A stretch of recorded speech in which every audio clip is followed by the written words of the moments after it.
जय महाराष्ट्र। मी संजीवनी दीपक शेटे, प्रभाग क्रमांक 10 मधून नगरसेविका यासाठी उमेदवार म्हणून उभारलेली आहे। मी एक 8 दिवस झाले त्या म्हणजे प्रभागामधून फिरते, बघते तिथले म्हणजे जे आपले महिला मंडळी भरपूर आहेत त्या ठिकाणी। त्या ठिकाणी मी भेट दिली। तिथल्या महिलांचं एकच मत आहे की आम्ही ज्या महिलांना म्हणजे आम्ही निवडून आणतोय, पण त्यांनी काही म्हणजे विकासच केला नाहीये, तर आम्ही ह्यावेळी तुम्हाला मत देऊन बघतो। तर तुम्ही जे म्हणजे आमच्या गल्लीतल्या म्हणजे त्यांच्या वॉर्डातल्या वगैरे लाईटी असतील, रस्ते असतील, ज्या गटरीचं काम असतील ते असेल, तर ते काहीच सुधारणा केलेली नाही, तर तुम्ही तरी कराल की नाही, अशी त्यांची म्हणजे एक मत आहे, त्यांचा एक प्रश्न आहे। तर मी त्यांना अगदी म्हणजे हे करून सांगते की त्यांची एक बहीण म्हणून सांगते की मला जर तुम्ही निवडून दिलं तर मी नक्कीच तुमचं सुधारणा म्हणजे विकास करेन।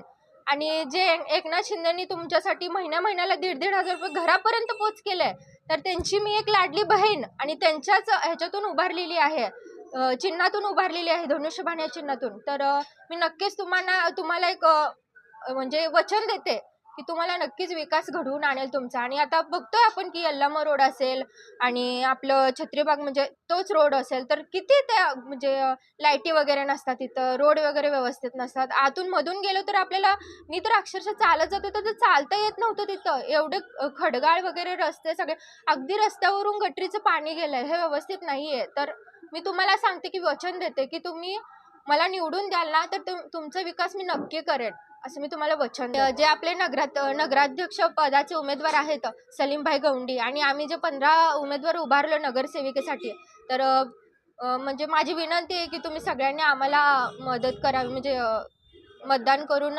निवडून द्यावेत अशी माझी विनंती आहे। म्हणजे आता आपण बघतोय धनुष्यबाण या चिन्हासमोर बटन दाबून, आणि आपण जे बघतोय बाजारपेठेत एवढ्या महिला भाजी विकण्यासाठी म्हणजे शेजारच्या ह्याच्यातून येतात, ग्रामीण भागातून येतात, पण त्यांच्यासाठी एखादं स्वच्छतागृह नाहीये, त्यांच्यासाठी एखादी सुविधा नाहीये। आपल्या इथं शाळेतल्या कॉलेजमधल्या मुली आहेत त्या सुरक्षित आहेत का?